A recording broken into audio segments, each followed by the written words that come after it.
أوحى به الله وحيا ففاض نورا وأحيا به الموات فكان الدنيا المراتل عليا دنيا المراتل عليا وللحياة ربيع يهمي على الروح ريا ومرفأ والأماني ظلاله تتفيا فكان الدنيا المراتل عليا دنيا المراتل عليا وللحياة ربيع يهمي على الروح ريا ومرفأ والأماني ظلاله تتفيا بالدمع تتلوه عيني والقلب بات نديا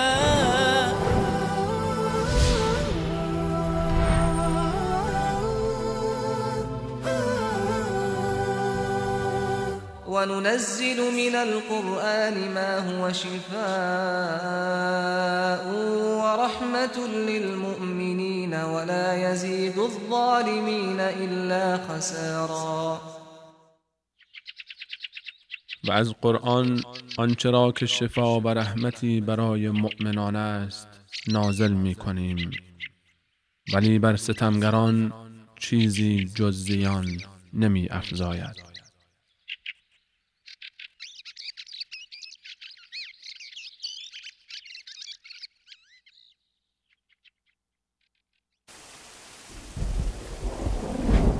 بسم الله الرحمن الرحیم.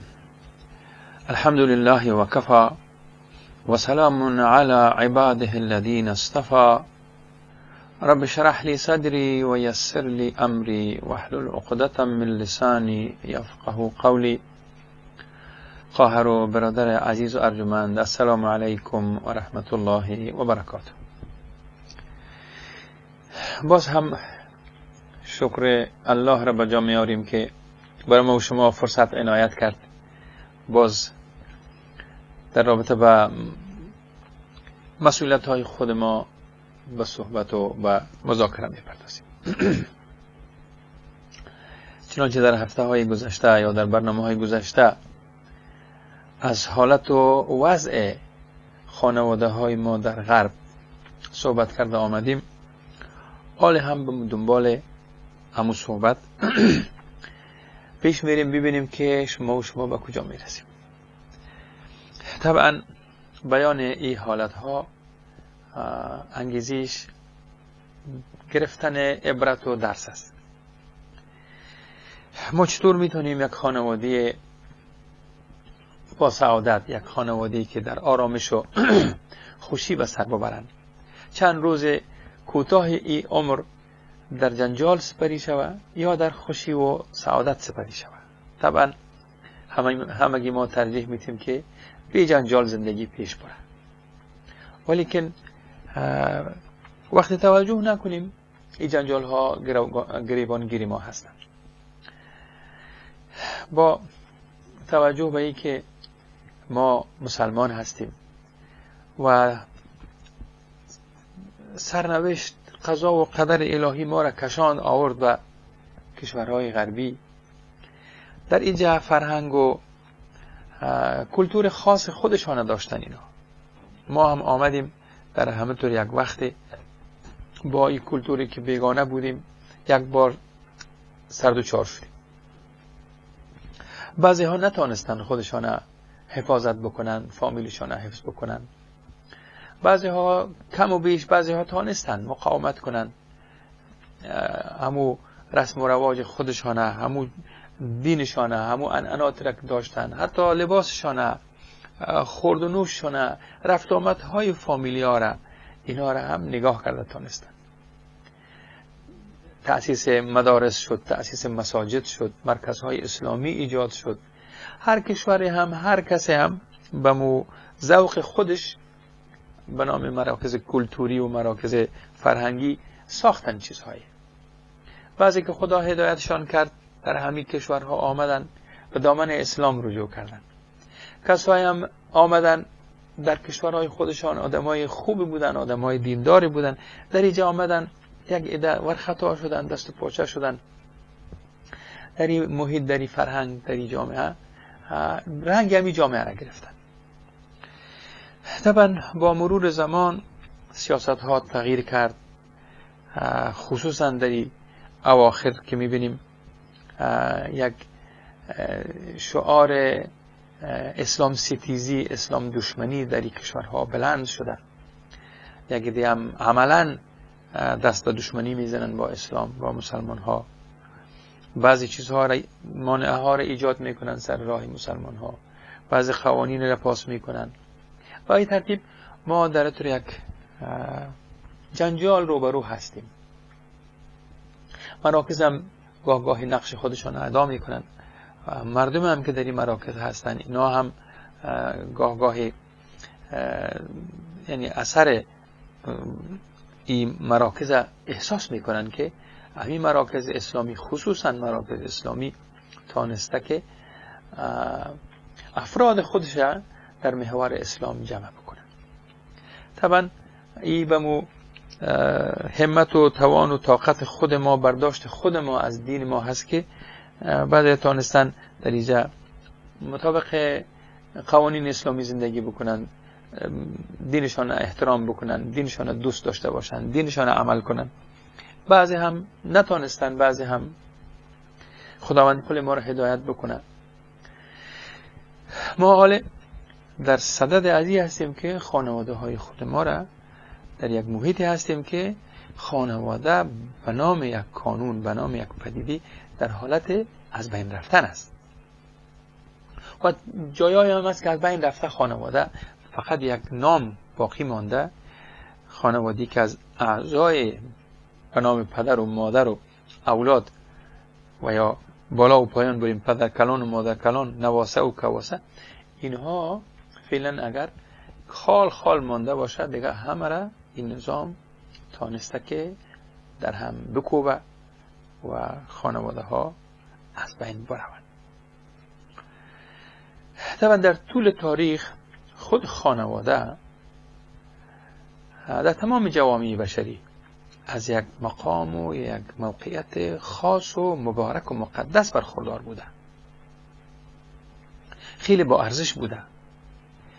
ولی ده ها ساله که ما از حال عقب اگر بریم، طریقی زندگی در غرب، سبک و روش غربی ها قسمی بوده که یا می فرهنگ حاکمی که در این کشورها بوده، در غرب بوده، خانواده را هر روز به طرف فروپاشی کشانده، پایه هایش بنیادش سست کرده رفته. بدون شک یکی از نشانه های همی زندگی جدیدی که در غرب هست، در هم و برهمی جامعه هست. حتی خانواده ها که در هم و برهم شدن، حال جامعه هم سر و سامانش از بین رفته. این یک زرق و برق شکلی که هست، تعمیرهای بلند هست، از علم و تکنولوژی و از اینا صحبت میشه، اینا در جایش. ولیکن من حیث یک انسان، وقتی یک شخصیت، یک کس، یک جاندار در روی زمین هست، این به خانواده نیازمند است. این خانواده ها هستن که اجتماع رو جور میکنن. وقتی خانواده نیست، اجتماع هم نیست یا جامعه هم نیست. جامعه‌ای که از افراد مجرد تشکیل شده، مجردی که رسما مجرد هستند. او زن و مردی که با عنوان مدیر یا سرپرست خانه بوده، یا احترام متقابلی که در بین والدین، پدر و مادر و اولاد بوده، اینها را حال شما بسیار به ندرت میبینید. ای که در یک خانواده غربی نسبت‌های سببی و نسبی بوده از سابق، ولی حال نیست. مثلا در یک خانواده شما به نام کاکا و ماما یا عمو و دایی کس را کمتر سراغ دارید. خاله و عمه و اینا که در لغت ها هم، در قیاس لغت ها هم اگر باشن، در طور شما احساس نمیکنین، لمس نمیکنین. یک پسر شاید که نفهمه که کاکا هم داره، دایی داره، عمو داره، خاله داره، عمه داره، دارم یک وقتی بوده یک چیزی هست. ولی ای که بالا برین پدر کلان و مادر کلان در یک خانواده نیست. وجود دارن اما در خانه نیستن. نواسه و کواسه بایان برین بالا برین این چیزا رو نمیافین. چقدر دشوار است. یک پدری که امید داشته از خود فرزندان به دنیا آورده در پس پیلی در زیر سایه از اونا یا در دو طرف خودش مثل بازوهایش می بوده، اونا نیستن دیگه. وقتی از سن بالای برخوردار شد یک موجودی به نام انسان، این در یک قرارگاهی یا در یک سرپناهی به نام پیرخانه بگوییم اونجا کشانده میشه و انتظار مرگش می باشه. متاسفانه در بعضی کشورها حتی غربی ها بعضی چیزها را مشروعیت بخشیدن، قانونی ساختن. در اکثر کشورها وقتی اولاد به سن 15 میرسه، پدر مادرش رسما جشن میگیرن که پسرشانه یا دخترشانه از خانه بیرون کنن. میگن که تو دیگه آله به سن قانونی رسیدی، آله خودت برو در پناه قانونی یا دولت برو، از آغوش ما دیگه تو رفتی. 15 سال که شد خداحافظی میکنن، جشن خداحافظی با فرزند که از خانه پدریش باید که بیرون بره. بعضی بچه ها از پدرها پیشی میگیرن، پیش از یک 15 شوند کوشش میکنن از خانه بیرون شوند و اینا برن به دنبال سرنوشت خودشان. سبحان الله. حالی یک فرهنگ قبول شده است. مثل که پرنده ها یک کم بال میکشن یا پرانچه میشن یا خوردن یاد میگیرن، میبینین که از آشیانه میپره و میره. یک حیوان وقتی بزغاله بگوییم یا یک بره بگوییم در پستان مادرش مشغول است، وقتی که از پستان مادرش خودش فارغ ساخت میبینیم که میره دیگه. نه مادری هست و نه پدری هست. سبحان الله. چقدر این زندگی نامشه چی بانیم. اگر در شرق ما باشه، در کشورهای ما باشه که پدرها هم دیوانه میشن، مادرها هم، اولادها هم. در فرهنگ دیگی هست، فرهنگی که به فطرت انسان میخوانه. انسان با همین فطرت خلق شده، خصوصا در یک اجتماع خانوادگی خودش اول باشه، دارای مسئولیت ها باشه، حقوق در او خانواده مطرح است. خب هر ترتیب بسیاری کسا هم که در اینجا رسما مجرد هستن، خوش دارن که مجرد باشن. چرا؟ وقتی که شما ازدواج میکنین، پدر میشین، مادر میشین، شوهر میشین، خانم میشین، یک مسئولیت باید داشته باشین. پس در اینجا چنان فرهنگ حاکم است که هر کس با فکر خودش است، به تنهایی خودش خوش است. ولیکن روابط نامشروع که هست، اگر من حیث زن و شوهر نیستن، هر کس از خودش یک دوست، یک رفیق، یک آشنایی داره.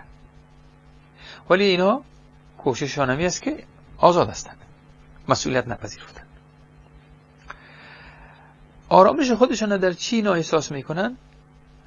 در نگاه داشتن حیوانات خانگی مثل سگ و پشک و یا گربه و سوسمار و مار و پرنده ها، ماهی، چیزایی که به دسترسشان هست. با اینا خودشان تسلی میکنن. و از این پیشرفته ترش میبینیم که او کسایی که باز دارنده هستن، از نظر اقتصادی وضعشان خوب هست، حتی چنان به حیواناتشان اینا محبت دارن که اونها را بیمه میکنن. و از اونا حتی غذایی که در بازار برای انسان ها هست، بسیار مغازه های خاصی هست که خوراک حیوانات خانگی رو دارن، برشان لباس برای حیواناتشان. و حتی بعض از اینها وصیت میکنن، در وصیت نامهشان یک مقدار پولشان برای حیوانشان بعد از مرگشان میگذارند که زندگی از او بهتر پیش برود. سبحان الله. همینا هم اگه دست به هم میتن اهمیت خانواده را از بین میبرند. از اولاد چندان انتظار نیست که از یک حیوان است. سبحان الله. اینا میبینیم که در نابودی کانون خانواده نقش اساسی بازی میکنن. حالا در جهان غرب از خانه یک تعریف خاصه اگر بگوییم دارن، این یک پناهگاه، یک سرپناه برای افراد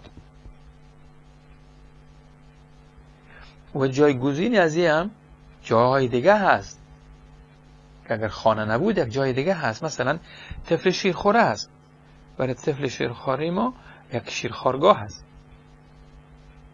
مادرش دیگه نمیخواد که وقتی که همراه طفل سپری شود، میره به شیرخوارگاه تسلیم میکنه، اونو برش کلان میکنه. وقتی کمی کلان شد کودکستان میره. برای نوجوان ها و نیمچه جوان ها و بزرگترها جاهای آسایشگاه های دیگه هست. ضرور نیست که اونها در خانه باشن، یک جایی باشه برشان دارمو زیر سقف از او برن استراحت میکنن. برای کسایی که باز کلان سال هستن باز هم برشان مثل پیرخانه ها واره جایی هست. ضرورت نیست که دیگه یک خانواده باشه و پدر باشه، مادر باشه، نواسه باشه، بابا باشه، کاکا. ضرور نیست. بنابراین ما جایگاهی هم به نام خانواده دیگه سراغ نداشته باشه، به نام خانه. طبعا این کارها سبب شده که حتی معنویت مردم ختم شود. وقتی شما در یک خانه هستین، مهر و محبتی که در بین افراد است، اینا همگیش معنویت است، روحانیت است. اینا کشته شده نیست. و به می شکل از آینده یک ده حراس داره، میترسه از آینده که اگر من ازدواج کردم و صاحب طفل و اینا شدم چه رقم میره اداره میکنم. تشویش هم است که اینا از تشکیل خانواده باید فرار کنند. و این ارمغان فرهنگ غرب که اخلاق در سطر اول قرار داده که اینه باید بکنه. دیگه در اینجا شرم و حیا اینا وجود نداره. شما هر رقم لباس میپوشین بپوشین، هر کاری که میکنین بکنین. یک شعار است که ضررت به کسی نرسه، در حالی که ضرر شما معنن میرسه. شما وقتی که با یک لباس بسیار مفتضح در اجتماع داخل شوین مردم اذیت میشن، ولی در اینجا همون ترسکا را پراندن. شما در دیوارها، در صفحات اعلانات، در ملای عام میبینین که نعوذ بالله چه چیزهایی را نصب نمیکنن. این فرهنگ در کشورهای ما شما رفته. بی‌بندوباری، بی‌توجهی به خانواده، به پدر و مادر، به زن و فرزند، از زن و فرزند به طرف بالا. و می‌بینیم به نام خانه های عفت در کشورهای ما جور کردن. پیرخانه، آسایش خانه، فلان فلان. سابقا ما یک دارالایتام داشتیم که اگر کسی نمیتونست یتیما را، وضع اقتصادی مردم خوب نبود، حکومت از خودش یک جایی داشت به نام دارالایتام. ولی نمیشناخت کسی که پیرخانه باشه و عفت خانه باشه و برای جوانان یک جای جدا باشه. سبحان الله. همگی در زیر یک سقف خانه، در پهلوی پدر و مادرش، در آغوش والدینش، در زیر سایه اولادش، در زیر سایه پدرش زندگی میکردیم. میبینیم در اینجا خانه ها را ویران میکنن، زن به مقابل شوهر اسیان میکنه یا عکسش ببینیم که برای خانم یک جایی به نام خانم ها، مثل که ما خانه عفت داریم که چه رسوایی های از او خانه ها برآمد. اینا را از آغوش خانوادهشان بیرون میپرتن، هر چیزی که باز آمد پیش آمد.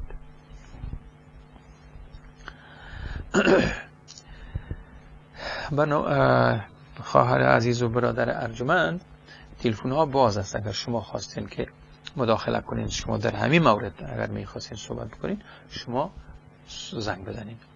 و خواهشم از شما این است که در مورد همین برنامه زنگ بزنین. چیز شما از خود دارین بیان کنین که باعث درس و عبرت ما باشه. در این جامعه که فعلا ما زندگی میکنیم، در جامعه عصری غرب، خانواده را صرف محل آرامش و لذت جنسی تعریف میکنن. سبحان الله، چقدر خطرناک است. صرف یک جایی برای خواب باشه و همچنان در اوجه اگر شما لذت جنسی داشتید ببرید. وقتی که ما اینطور یک رابطه را در خانواده بخواهیم برقرار کنیم، نسل جوان آل بمیر راه مفسدانه شوقمند هستند. خانه یک جایی باشه برای آرامشش، برای لذت بردن از مسائل جنسی. این شد خانه. حالا دختر جوان، پسر جوان میخواهند با هم زندگی بکنن، نه رسمی که همو عقد نکاح اینا باشه، نه خیر، اون چیزا نیست، فقط برای آرامششان که یک خوابگاه باشه و برای لذت بردنشان. بس این یک سبک یا یک روش خیلی مفسدانه است که اجتماع را به فساد میکشانند. سابقا میترسیدن که کسی رابطه نامشروع داشته باشه، خصوصا در کشورهای ما، در کشورهای اسلامی عیب بود، ننگ بود که یک پسر به طرف یک دختر اشاره میکرد یا خنده میکرد. حال نعوذ بالله. خب اینمی خانواده ها را میبینیم در هم میکوبن. وقتی که یک کسی بخواهد که از این روابط که هر کس داشت در یک خانه به خاطر آرامشش و لذتش میرفت خانه در اونجا زندگی میکرد، حال وقتی که بخواهد یک نفر انتخاب کنه در زندگیش، قانونی انتخاب کنه، ازدواج کنه با او، پس این کارش اول از این کار میترسه، نمیخواد این کار بکنه، ولی بالاخره به یک سن رسید که به او کار تن داد، تسلیم شد و خانواده تشکیل کرد. بعد از او این گذشته هایش، خاطره های قبلیش، این روابط نامشروع قبلیش به خاطرش میآید. با یک غیر رسمی خوشتر بودن نسبت به اینکه حال که یک همسر خود میخواد زندگی بکنه. این چی دختر است یا پسر است؟ حال از این زندگی نوش این لذت نمیبره. چند مدت پیشترش با کسای دیگه که سر و کار داشته، از اونا خوشتر بوده، با اونا آرامتر بوده. حال با این زندگی رسمی و مشروع خودش ناراحت است. چه کار میکنه؟ یا که میگریزه، طلاق میکنه، یا ای که در بیرون از خانه باز یک رابطه نامشروع دیگر برپا میکنه که هر دوی از این سبب میشه که این خانواده باز به هم بریزه. در این تحقیقاتی که در این 3 سال خود غربی ها کردن، میگن که تعداد طلاق شده ها و 60%، خصوصا کسایی که قبلا رابطه های نامشروع داشتن، 60% اینا وقتی که ازدواج میکنن این به هم میخورن، دوباره طلاق میگیرن. این هست زندگی که ما با او دست و پنجه نرم میکنیم.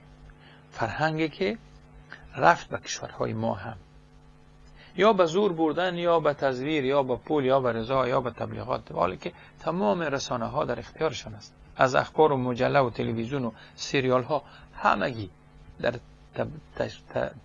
تشویق و ترویج همی فرهنگ شب و روز کار میکنن. اینو تونستن که یک جمع را به نام مردم تشکیل کنن که جدا از خانواده هستند، تک دانه و دل از اینا را هم خوش کردن که حکومتایی را که شما جور میکنین حکومتای دموکراتیک است، شما انتخاب میکنین، این حکومت ها از شما است. بیچاره خبر ندارین حکومت چی کار میکنه، در جنجال روزگار خودش است، یا در عیش و نوش است، یا در سرگردانی و پریشانی هست.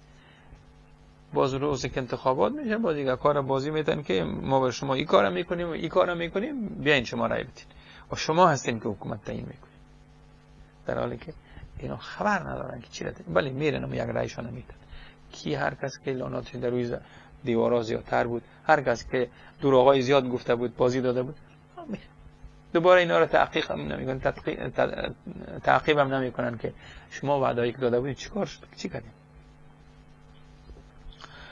حالا میریم و شما به یک میان برنامه. خواهر و برادر عزیز دوباره باز میاییم انشاءالله، باز هم صحبت خود را دوام میدیم. السلام علیکم و رحمت الله و برکاته.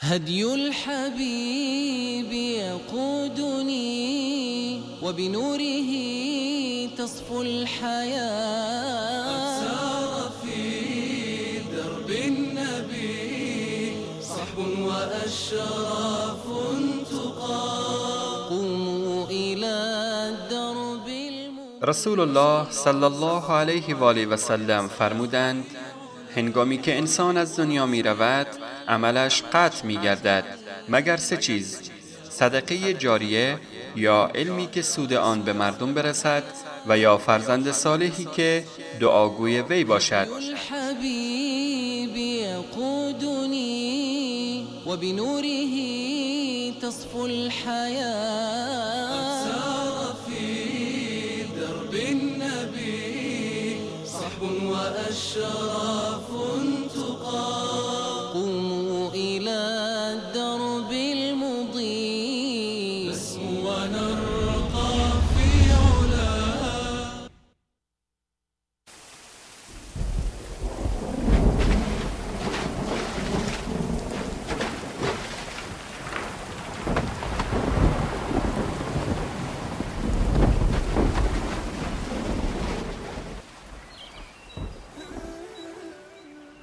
بسم الله الرحمن الرحیم و سلام مجدد. السلام علیکم و رحمت الله و برکاته. حالا بیاییم که اسلام عزیز خانواده را گرچه که پای ما یک قسمتش تکرار هم هست، این قانون یک جایگاه مقدس و مبارکه به چه شکل تعریف میکنه، چقدر برش اهمیت قائل میشه. میبینیم که تشکیل خانواده، ازدواج، حتی به مثابه یا در مقام تکمیل کردن دین هست. اگر کسی ازدواج نکنه معنایش است که دینش تکمیل نشده هنوز. سبحان الله. یک مؤمن موظف میسازه این دین عزیز که باید ازدواج کنید. اگر میخواهی دینت تکمیل شود، تو یک شخصیت دیندار باشی، پیش الله مقامت بالا بره، ناقص نباشد دینت، تو باید ازدواج بکنی، هم بر مرد است هم بر زن. پس خانواده مثل یک کارگاه است، یک فابریکه است یا یک کارخانه است، یک چیز است که جور میکنه چیزایی را. میبینیم که جنس مؤنث در پهلوی جنس مذکر قرار میده که شما اگر جدا باشین شما تکمیل نمیشین. شما باید یک بچسبین که شما تکمیل شوین. یک موجود باید مکمل شود. شما جدا باشین شما نیمه هستین. باید شما یک جای شوین که یک موجود مکمل شوین. سبحان الله. و خداوند خبیر و دانا، خداوند علیم، خداوند خالق ما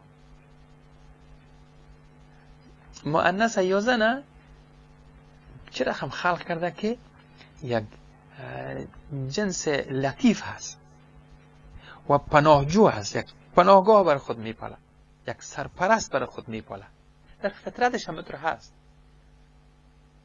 خودش در سایه یک کس دیگه آرام احساس میکنه. سبحان الله، این الله منان است که در فطرت ما همیره گذاشته.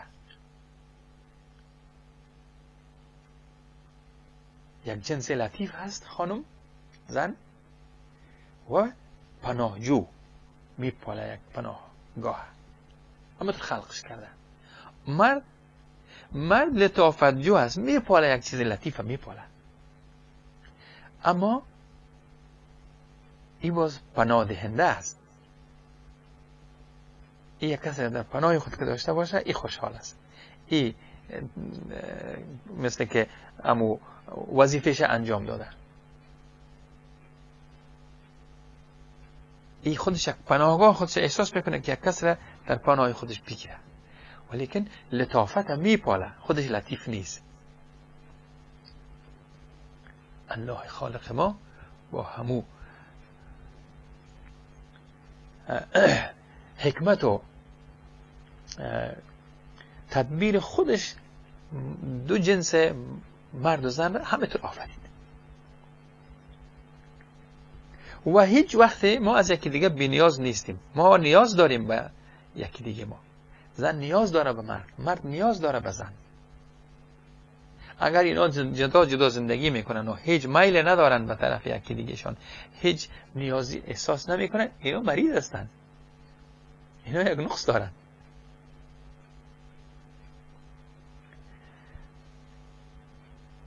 جایی هم میگه که حضرت حق تعالی هدفی که از آفرینش ما را داشته این بوده که بین ما اتحاد و انعقاد صورت بگیره، ما با یک عقد با هم یک جا شویم، وحدت ما یک جا زندگی کنیم، تنها نی.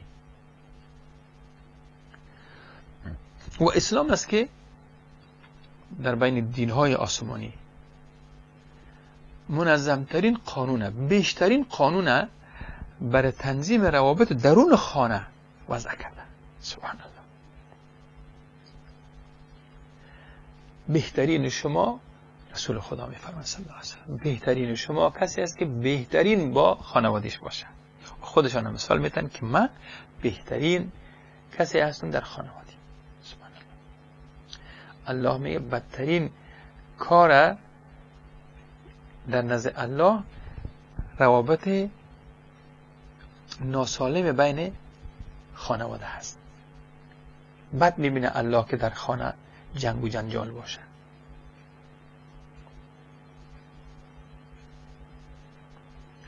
و خانواده را از جمله ارکان جامعه اسلام میدانه. در نماز ما یکی از ارکان نماز قرائت است یا قیام است یا رکوع و سجده است. اگر در نماز سجده نباشه، در نماز قیام نباشه، در نماز رکوع نباشه، نماز نیست. یکیش نباشه نماز نمیشه. در اجتماع یکی از رکن اساسی و مهمش خانواده است و رابطه در بین خانواده و اجتماع هم لازم و ملزوم یکی دیگیش است. ببینیم که اسلام عزیز مقام بلند زن مادر میگن.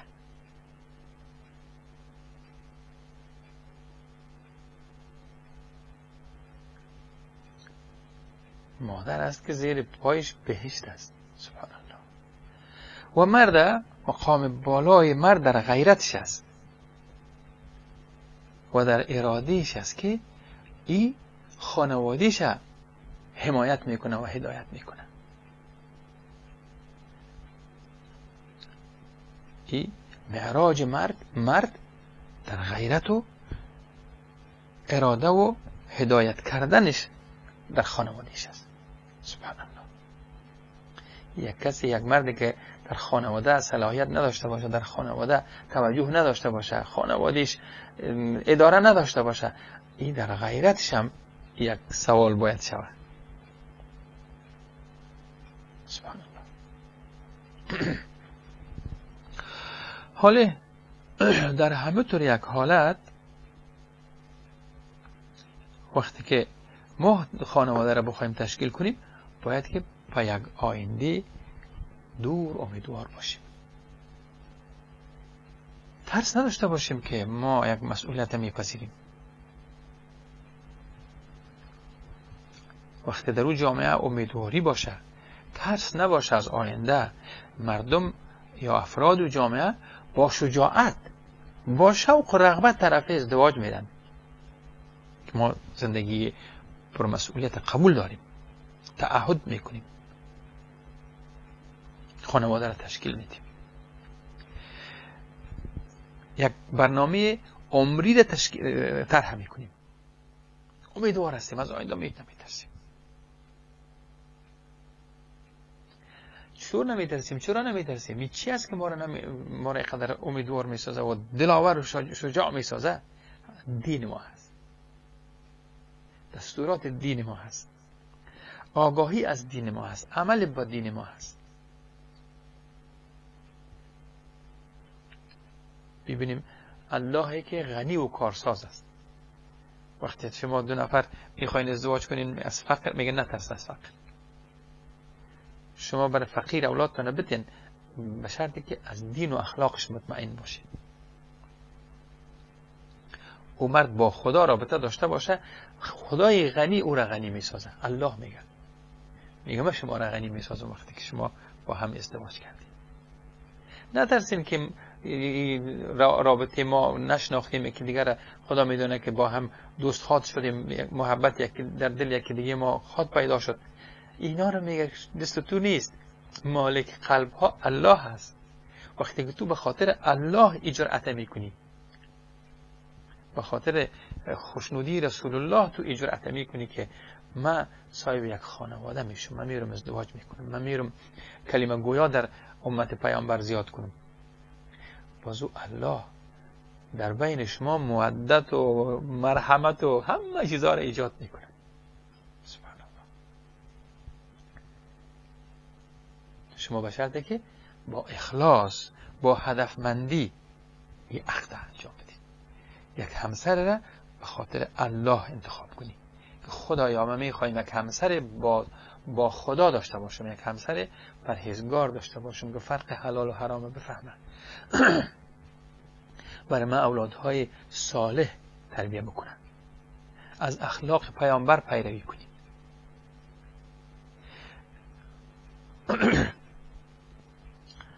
مربی بشریت برای ما همین دستور رو میده. شما وقتی میخواین با سعادت زندگی کنید، شما شریک زندگیتان درست انتخاب کنید. ببینیم که عزیزه تلفن میکنه. بله، برنامه رحمت. السلام علیکم. السلام علیکم و رحمت الله و برکاته. علیکم السلام و رحمت الله و برکاته. بفرمایید برادر عزیز، از کجا گپ میزنین؟ از فرانکفورت گپ میزنم. ظاهر. السلام علیکم و رحمت الله. علیکم السلام و رحمت الله و برکاته. بفرمایید ظاهر جان. استاد با عرض ادب، استاد میگم شما کلی بدبختی از کجا پیدا میشه؟ جانم.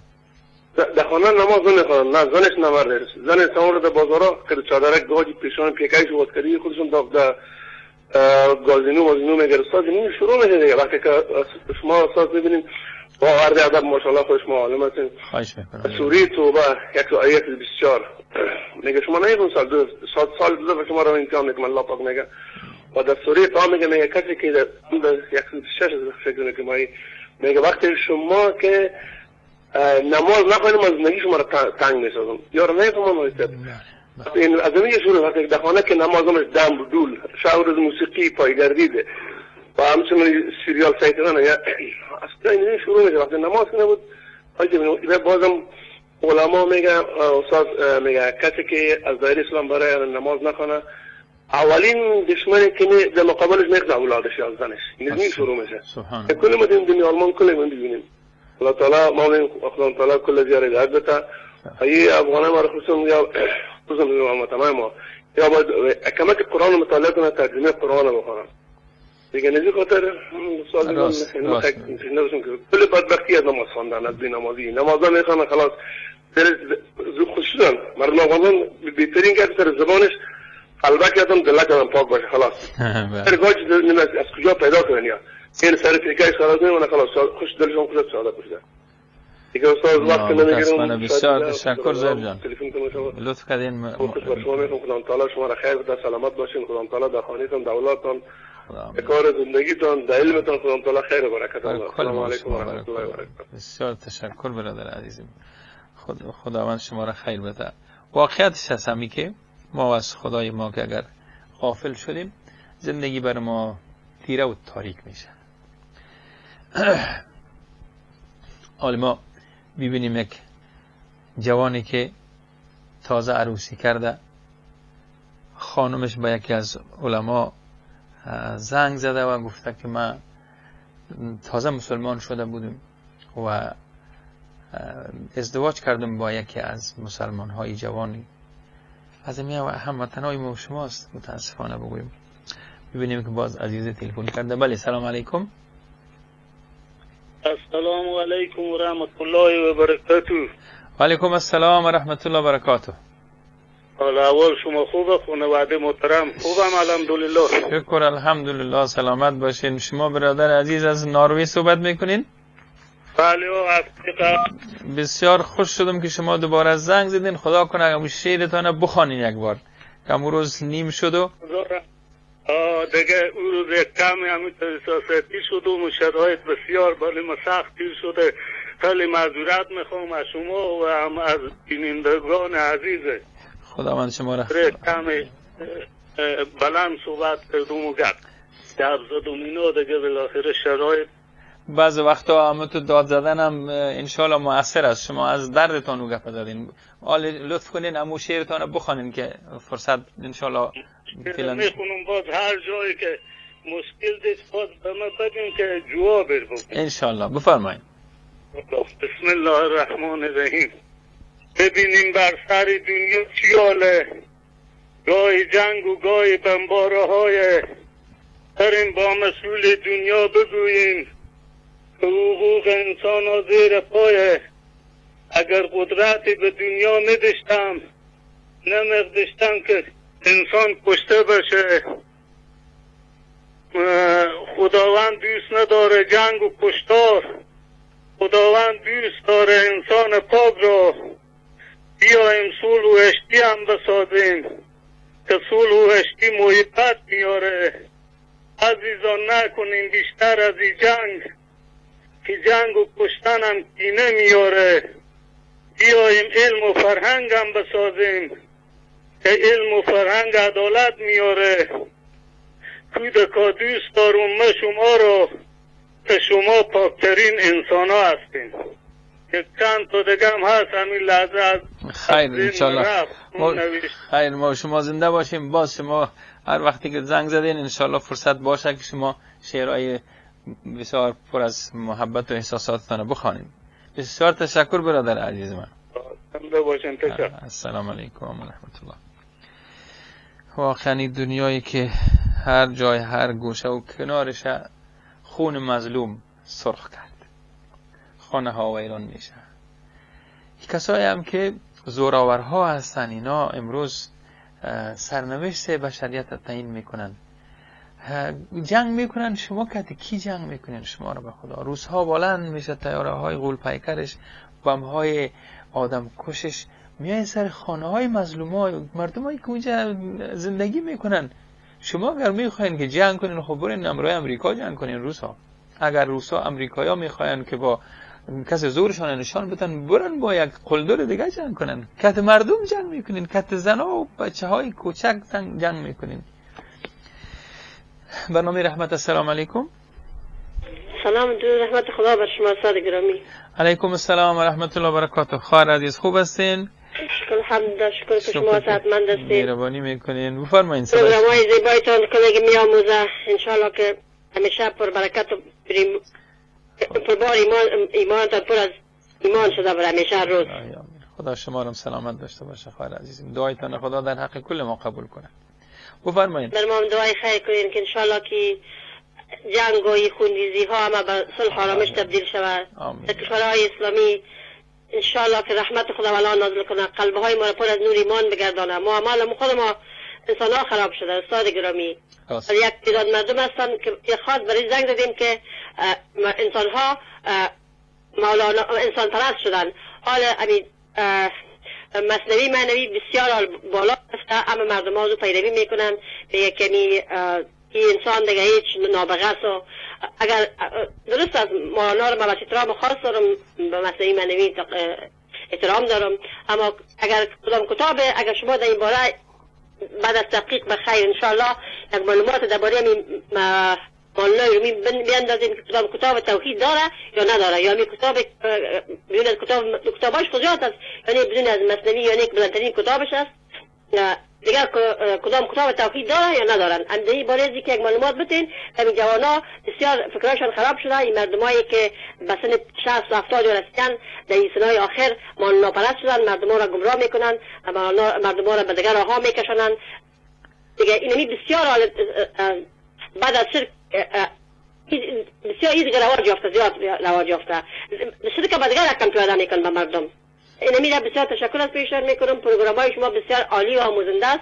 دیگه درباره از یوم که یک دقت کنین و به جوانان معلومات بدین. همین پدرها و مادرای ما که مثلا 70 و 80 رسیدن که دیگه خرافات بگذارن و از مولانا پرستی و انسان پرستی دوری کنن، چون افغانای ما بسیار در کانادا و در هر سر دنیا حال بسیار مولانا پرست شدن که یک معلومات خاص برشان بدین، یا هم شما یا شبکه وصال حق یا دیگر توحیدی که بسیار امر مهم از براتون میگم. یا شما را به الله یکتا و توانا میسپارم.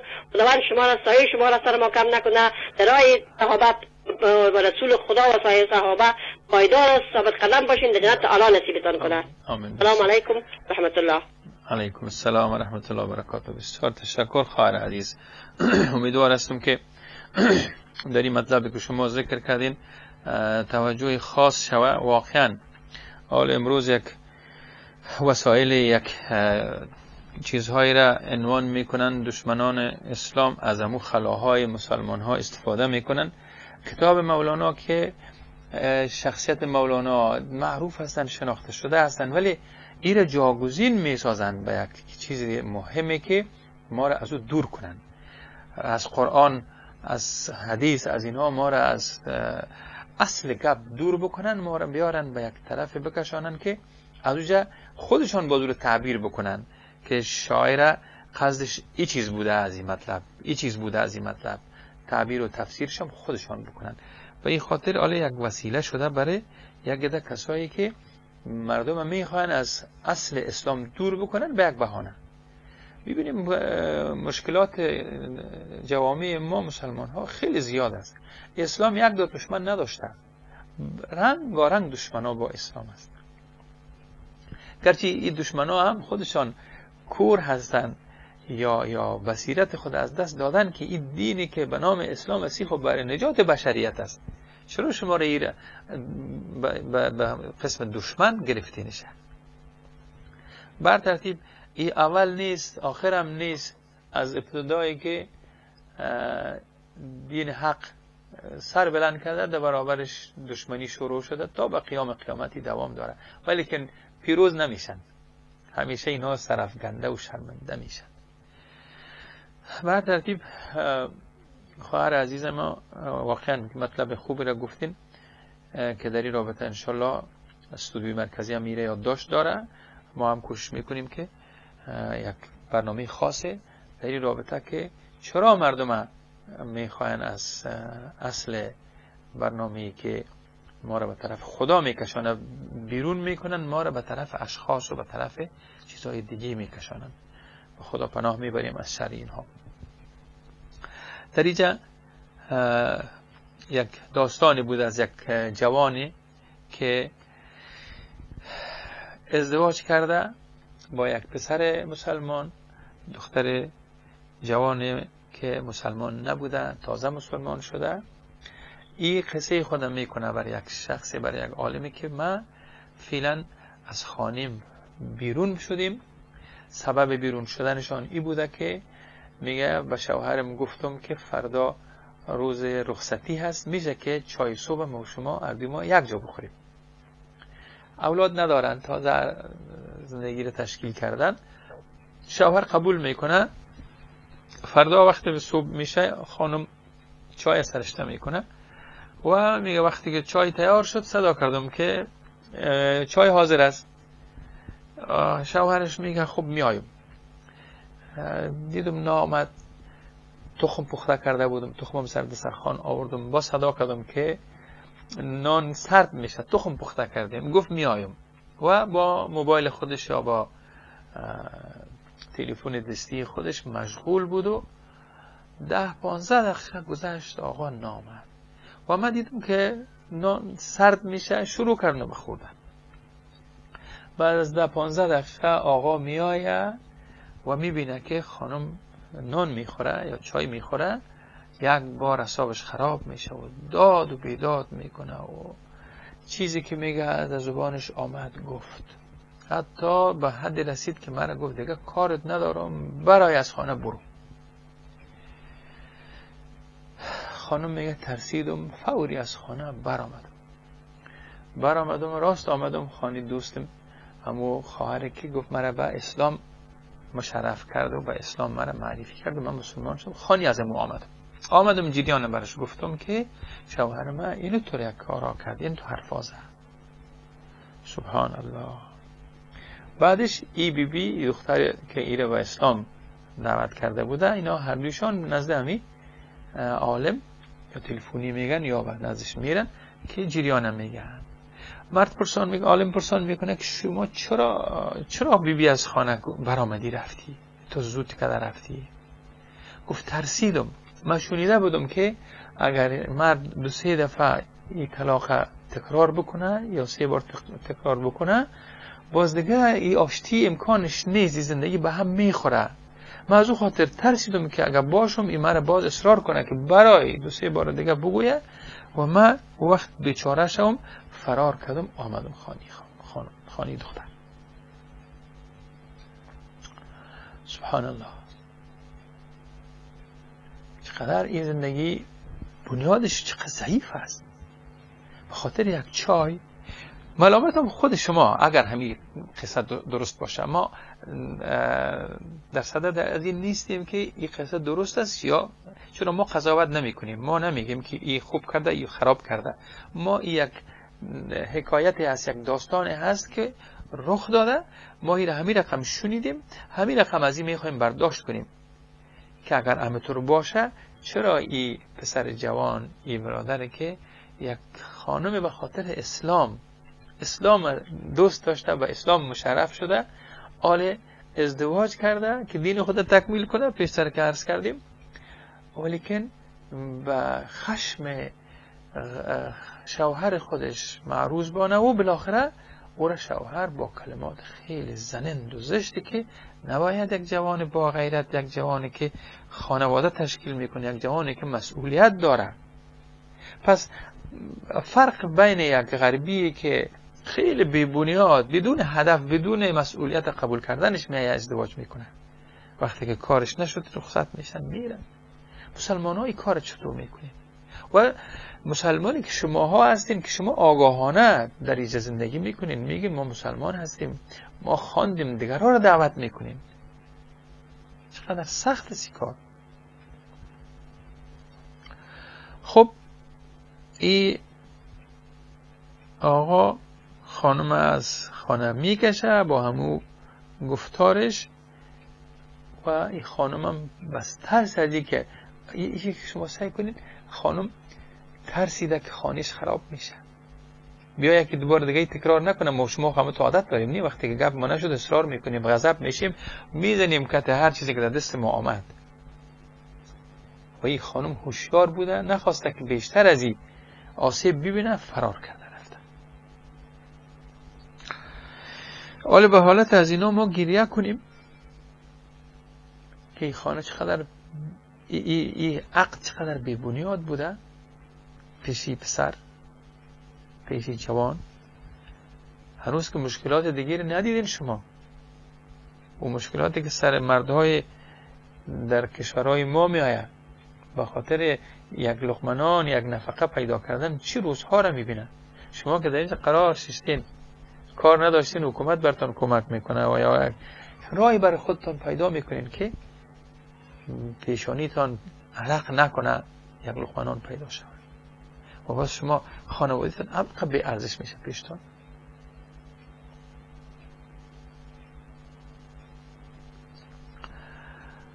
خب حالا ما در این حالتی که اگر ما قرار میگیریم چی کنیم؟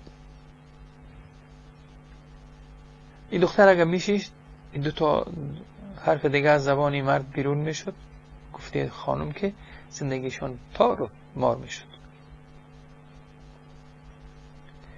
حالا ما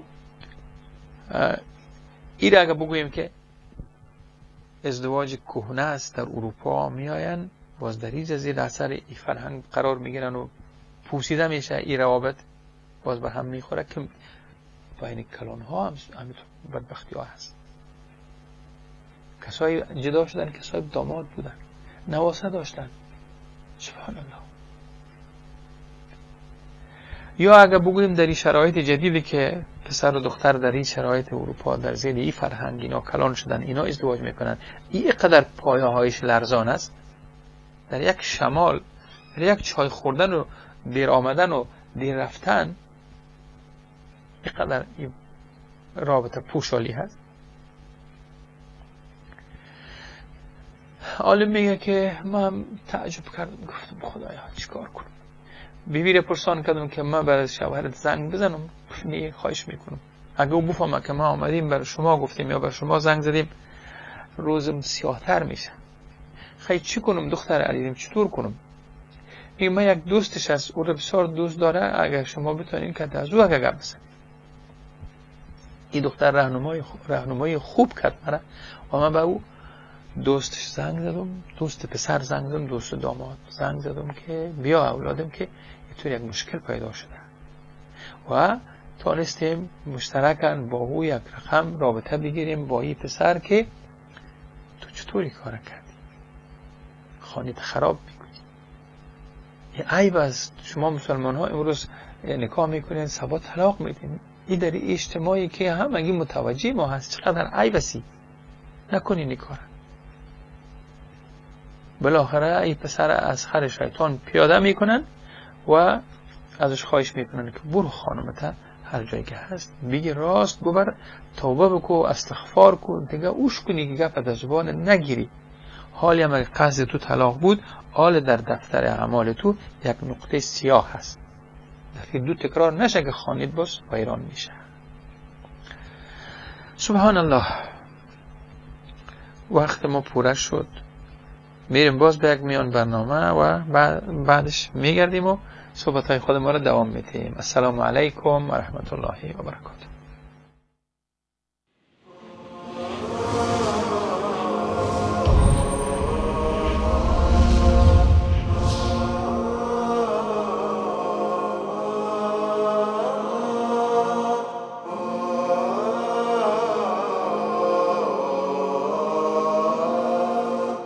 هدي الحبيب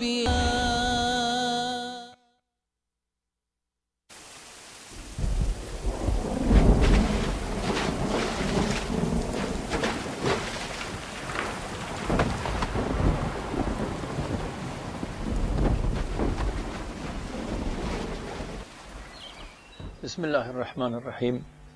السلام علیکم و رحمت الله و برکاته. خواهر و برادر عزیز و ارجمند، زندگی چند روز مونده، نمیفهمیم. شما پیش میرین، ما پیش میریم، جوانا پیش میرن، پیرا پیش میرن، یکی پشت دیگه روان هستیم. بیاین مثل که برادر عزیز گفت به خدا بچسبیم، از خدا کمک بخوایم، نمازهای مورد وقتش بخوانیم، به عهدی که با الله کردیم صادق باشیم، در خوشحالی یکی دیگه ما کار کنیم. شما دل مرا به دست بیارین، من دل شما را. شما خاطر خواهی ما را داشته باشین، ما از شما را لحاظ یکی دیگه ما را کنیم. وقتی که در بین جنجال نباشه خب همه خوش هستند، اما او وقت ما موفق هستیم، او وقت ما خود ما را بگوییم که در پهلوی شما ایستاده هستیم که در جگرخونی ها خود از دست ندیم. وقتی شوهر در برابر خانمش بی‌مروتی کرد، خانم دفعتا همه چیزها را از یاد نبره. خوبی هایش یادش بینه که 2 روز پیشتر به من اینطور نیکی ها کرد شوهرم، اینطور گپای خوب زد برم، اینقدر از من قدردانی کرد. یا عکسش، وقتی خانم یک بی‌مهری میکنه، یک کار انجام میده که به طبع شما برابر نیست، همه کردهش خود زیر پای نکنیم، یادتان نروه. خاطرخواه باشیم، رعایت داشته باشیم، مراعات کنیم. در زندگی خود بسیار گپا هست. احترام متقابل یک چیز عادی است. من شما را احترام کردم، شما احترام مرا میکنید. شما وقتی مقامتون بالا میشه که اگر من به احترامی کردم در برابر شما، شما به احترامی نکنین در برابر من، که من متوجه میشم که من اشتباه کردم. جواب به ادبی ما، به احترامی ما بالمثل نباشه، بهترش باشه که من پشیمان شم، خجالت بکشم. اگه یک کسی داد میزنه میبینیم اون نفر مقابلش 2 برابر داد میزنه. اگه خدای نخواسته یک کلمه بد از زبانش بیرون میشه، اون 5 تا کلمه بد نثار میکنه. باز خصوصا در این جایی که ما شما هستیم و همیشه متوجه هستیم، دوربین و ضربین همه متوجه اعمال ما هست. امروز در یک کلیپ میخواندم که میشنویدم که یک سگ دیوانه سر یک طفل در نیویورک حمله میکنه و یک جوانی در اوج نزدیکشان میباشه و فوری از طفل دفاع میکنه و این سگ میزنه و بالاخره سگ کشته میموره. نجات میده طفلک. خبرنگارا و پلیس و همه پیدا میشن و بالاخره این پسر به نام قهرمان نیویورک خطاب میکنن که تو شخصیت بسیار عالی هستی، تو را ما قهرمان نیویورک میدانیم. یک جوانی که یک سگ وحشی را از پای انداخت و یک طفل نجات داد. این جوان میگه که نه، من از نیویورک نیستم. میگه فرق نمیکنه، تو از امریکا، تو قهرمان امریکا هستی. تو یک سگ وحشی را از بین بردی و یک طفل نجات دادی، ما افتخار میکنیم. باز میگه که نه آقا، من امریکایی نیستم، من پاکستانی هستم و من مسلمان هستم. آها، یک بار لهجه ها تغییر میکنه و این قهرمانی ها هم دیگه یاد نمیکنن و سبحان الله. فردا میگن در اخبار، در سرخط اخبار میآید که یک پاکستانی مسلمان بالای یک سگ مظلوم وحشیانه حمله کرد و او را تکه تکه کرد. FBI آل مدارک را در اختیار داره که روابط این جوان مسلمان با القاعده نشان میده. سبحان الله، سبحان الله. چقدر جای خجالت هست. چطور توجیه میکنیم؟ این قهرمان نیویورک بود، بعد از اون این قهرمان امریکا میشه. وقتی فهمیدن که آقا سبحان الله کلان گناهی از این مسلمان بودنش بوده. سگ وحشی بود، آل سگ مظلوم میشه. این که طفل نجات داده بود، این وحشی میشه. وحشیانه این مسلمان حمله میکنه، سگ مظلوم پاره پاره میکنه و آل هم FBI رابطه ازیره با القاعده پیدا کرد. سابقه یگان جنایتی که میشد، یگان کسی یک کسی را میپراند یا میکشت، باز هیچ چیزی یافت نمیشد، بالاخره پاسپورت از آدم پیدا میشد. تا کی مردم فریب میتیم؟ تا کی در چشم مردم خاک میزنیم؟ با اسلام چی دشمنی هست؟ دشمنی بسیار نامردانه. خب این اگر منطق است، اگر استدلال است، اگر صحبت از گفتگو است، بیاین راست روبرو بشینیم که اسلام گپ بزنید. چرا با افتراء و با دروغ و با اینا؟ سابقا می جنگ هم که بود، جنگای مردانه بود، روی جنگ میکنن. حال نصف شب تیارا میه بمبارد میکنه، هیچ کس خبر نداره، بیچاره یا خواب هستن یا سر نماز هستن یا در شفاخانه هستن یا در کودکستان هستن. یک بار سیل بم از زمین و آسمان میریزه و تباه میکنه کلگی. این چیز و آزمایی هست شما رو.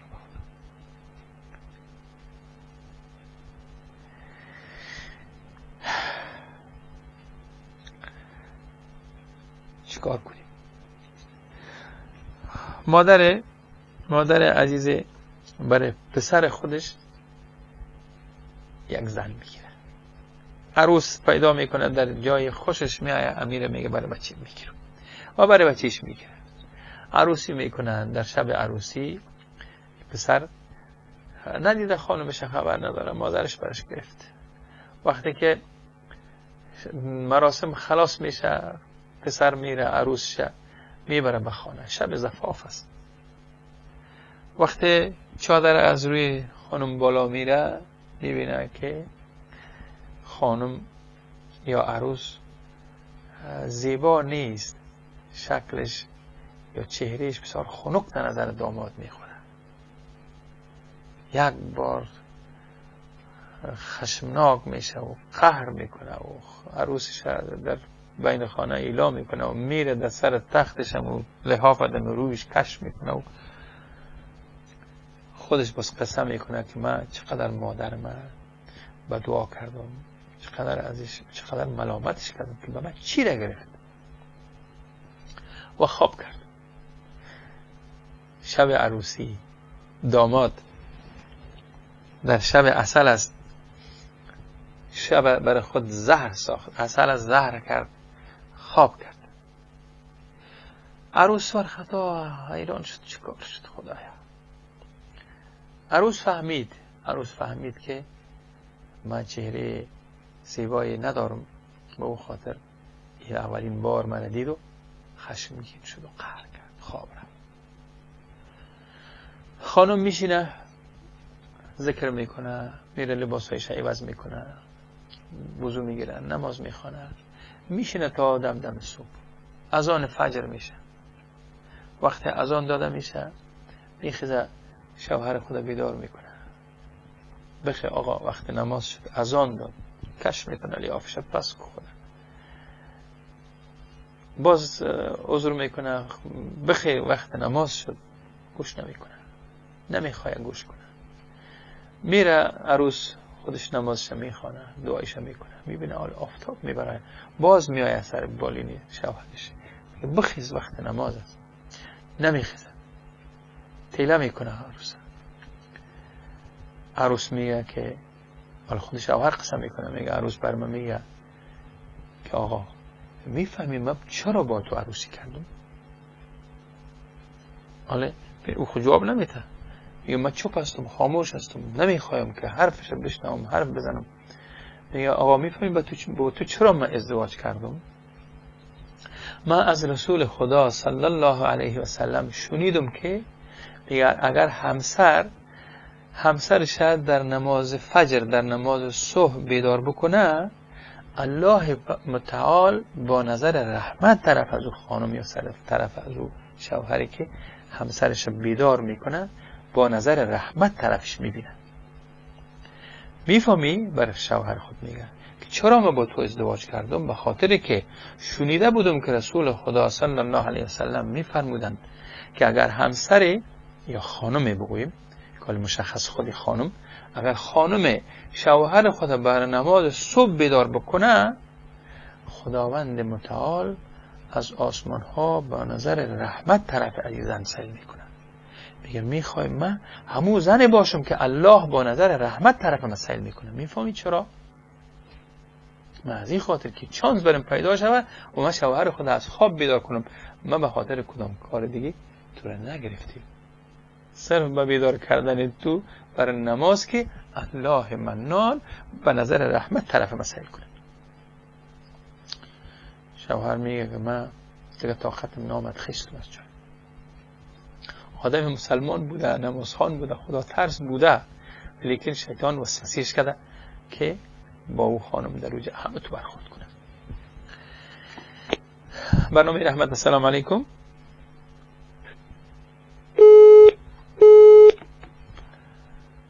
شوهر میره وضو میکنه، میای نمازش میخونه، میگه وقت نمازم خلاص شد سلام گشتاندم، خانم نشسته بود یک جایی، طرف خانم سیل کردم. وقتی به طرف خانم متوجه شدم دیدم در چشمم چیز دیگه معلوم میشه، یک کسی زیبارویی که نور از چهار طرفش میباره. گفتم خدایا این خانم من هست. از جایم خیستم رفتم نزدیکش. خانم گفتم ببخش من شو به مقابل تو خیلی به احترامی کردم، به مروتی کردم، مرا ببخش. سبحان الله. عزیزای من، شما وقتی به خاطر خدا یک کس را دوست داشته باشید و یا به خاطر خدا یک کار کنید، او خدای با غیرت با همت شما را تنها نمیمونه، شما را به مرادتان میرسانه، شما را مشکلتان آسان میکنه. او الله منان، او الله مهربان. برنامه رحمت. السلام علیکم. السلام علیکم. السلام علیکم و رحمت الله و برکاته. ببخشید که دوباره وقت شما رو گرفتم. خواهش میکنم. همین یک عذاب من میکشم، 2 تا بچه دارم. یک بچه خوب نماز خور میخونه، اینا 4 روزم برای تبلیغ جماعت رفت و همین تعطیلات فعلا هستیم الحمدلله، برفت و برگشت خوب خوشحالم.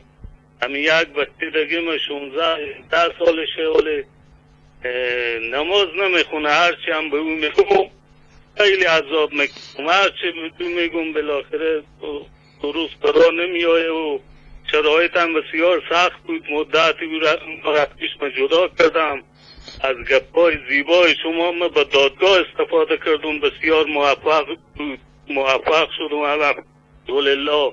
یعنی دین خورم بیشتر از طریق شبکه شما شناختم.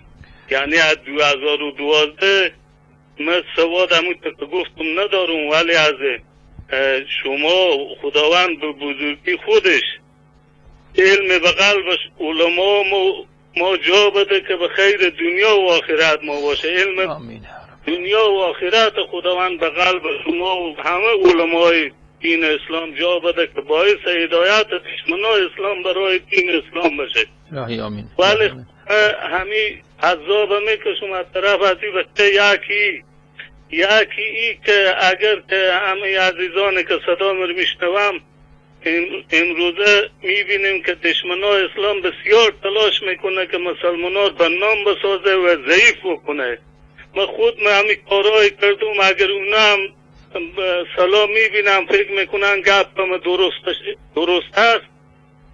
همین خانومایی که ایجاب دارم به سر خوب، همین جای مردک کودکا که بچه دارم میرم به مردک کودک، تعداد همون بچه هایی که به همون مردک کودک شاقی گل یا یک همون بستنی میگیم، همون شیریخ میگیم، تعداد همونا مثلا 50 تا هم 60 تا هم اگر همین شاخی گل به اونا بستونه، بچه های خود اونا هم همون جای ببره تقسیم کنه، اجازه بگیره. البته خود من این کار کردم اجازه میدم، ببرم به او تعداد او بچه ها برای او بچه ها که تقسیم کنم، این به ذهن بچه ها میمونه. به این معنی که وقتی بچه به خونه خو میره حتما خانواده هست از او بچه ها که مثلا بدگوی مسلمان ها رو میکنه، ولی او بچه میتونه به خانواده برسونه که نه همه نیستم، کسایی هست که خاطر مثلا به سر کلاس ما شاخی گل تقسیم کرده یا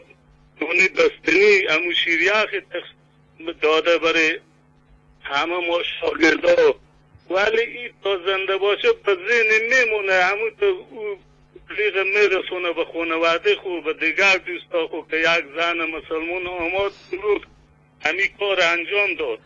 بسیار خوب، بسیار یک پیشنهاد خوب کردین. من از شما تشکری میکنم، لطف کردین. انشاءالله همیشه با ما به تماس باشین. عزیزا هم شنیدن انشاءالله که یک ابتکار یک فکر بکنیم که ما چطور میتونیم که اینا را از این خشونت و خشمی که به علیه مسلمان ها دارن حداقل یک کمی پایان شوند.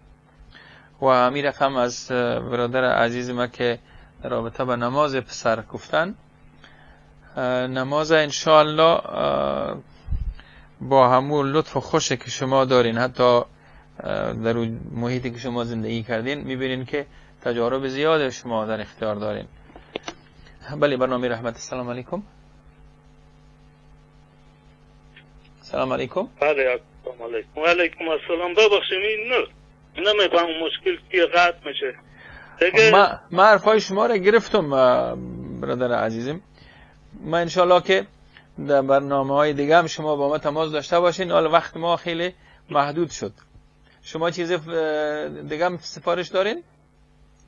دیگه سفارش همی عذاب از دست از طرف از بچه میکشم. یک همی که من همی ذکر میکنم که هر صبح و بعد از ظهر، یعنی نماز شوم و نماز صبح، بعد از نماز شوم و بعد از نماز صبح ذکرهای زیاد میکنم. یکی از جمله اینه استغفر الله تعالی ربی، استغفر الله، ببخشیم همین لحظه از ذهن مرفت، ولی خوب همی ذکر زیاد میکنم، ولی همی مثلا به ذهن ما آماده از همی 1 سال میشه که همی تا که گفتم، یعنی به این مردم هم گفتم به خاطر همی که حق حقوق انسان دیگر زیر پا نشه. بله من یادداشت کردم چیز شما را، انشالله همگی شنیدن. امیدوار هستم که خداوند عزیز حالت را بیاره که اسلام عزیز مردم بشناسن، بر صفت دشمن خود نگیرن، مسلمان ها را بر صفت دشمن خود نگیرن. خب هر ترتیب خداوند عزیز اولادهای ما و شما را هم نمازخوان بسازد. طبعا دعا کنن. پدرها بعض وقتا بزرگا میگن که شما اولادتان قسم دعا کنین که دعایتان بشنوه. و اولاد احساس میکنه که پدرش چقدر را دوست داره، دعا میکنه در حقش. و به خاطر شما در همو کموکاستیایی که در اولاد هست با بسیار زبان خوب، با مهربانی و با حکمت برشان بفهمانین که اونا مسئولیتشان در برابر دینشان ادا بکنن. برنامه رحمت. السلام علیکم. بله، سلام علیکم. و علیکم السلام و رحمت الله. بفرمایید. بله بفرمایید.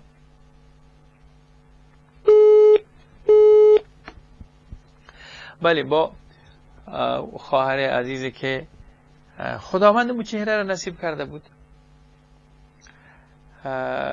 و چانس برادر عزیز ما که او را ندیده بود و بعد از اینکه دید مشکل برش تمام شد، خب با اطور احساساتش او را باید جرح نمی‌کرد. برنامه رحمت. السلام علیکم.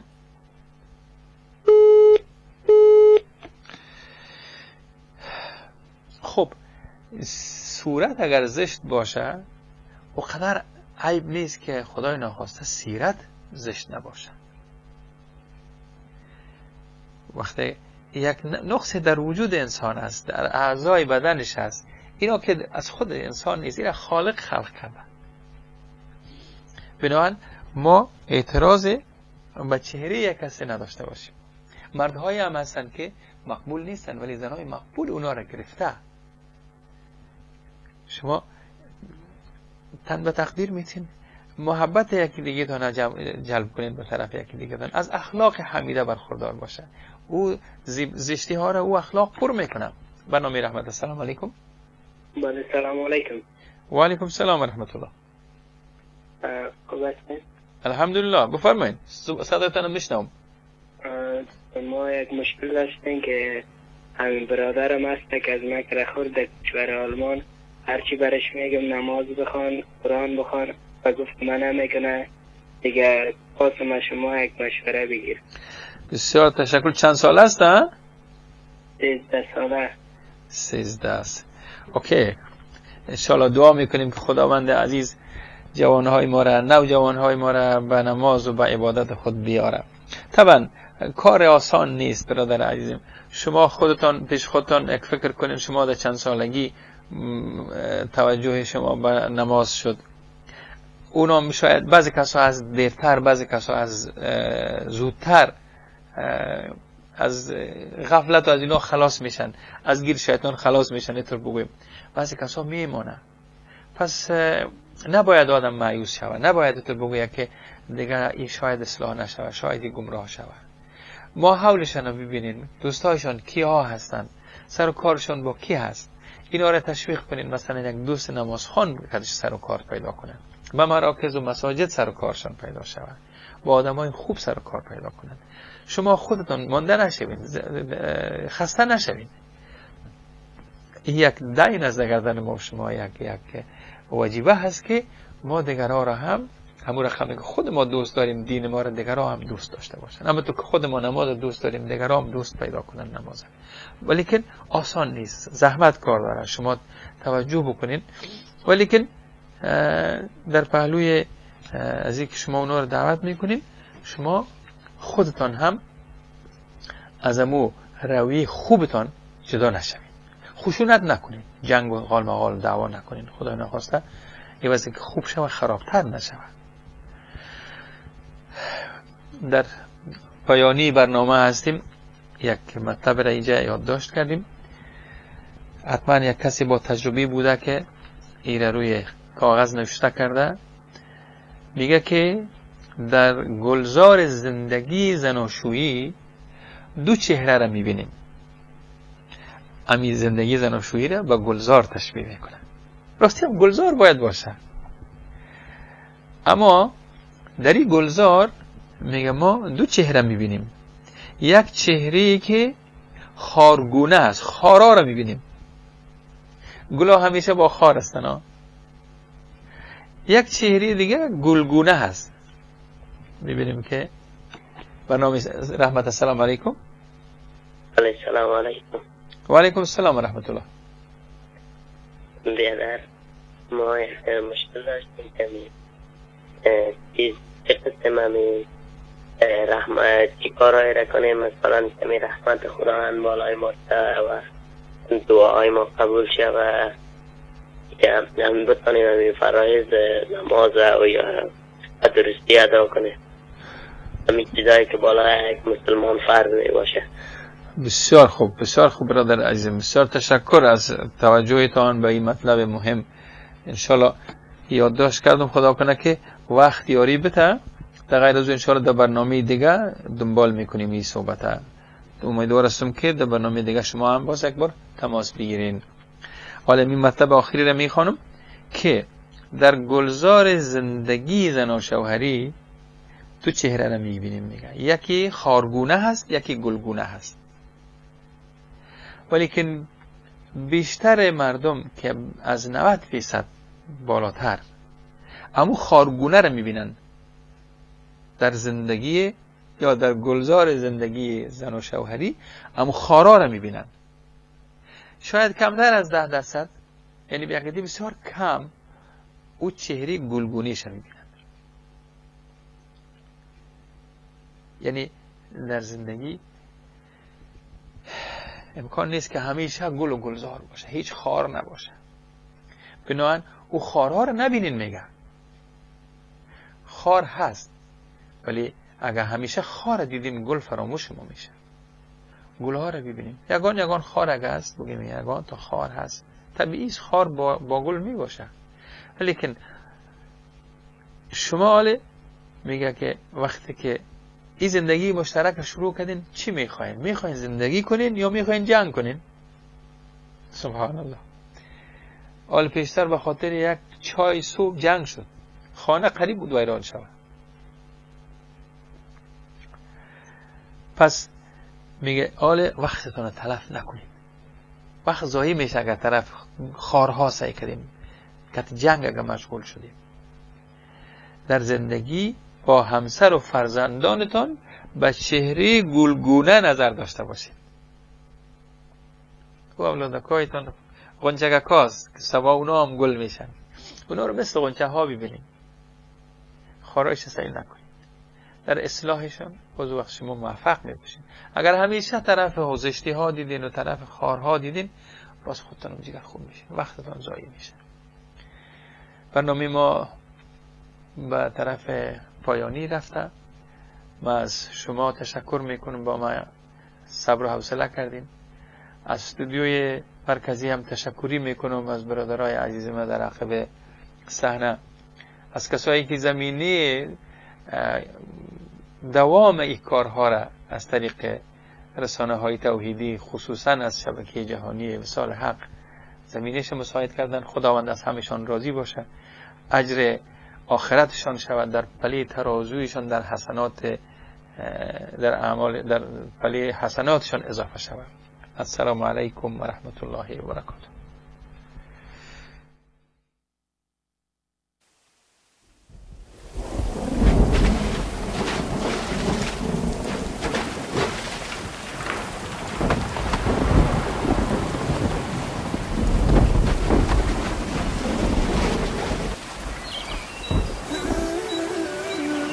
أوحى به الله وحيا ففاض نورا وأحيا به الموات فكان الدنيا المراتل عليا دنيا المراتل عليا وللحياة ربيع يهمي على الروح ريا ومرفأ والأماني ظلاله تتفيا فكان الدنيا المراتل عليا دنيا المراتل عليا وللحياة ربيع يهمي على الروح ريا ومرفأ والأماني ظلاله تتفيا بالدمع تتلوه عيني والقلب بات نديا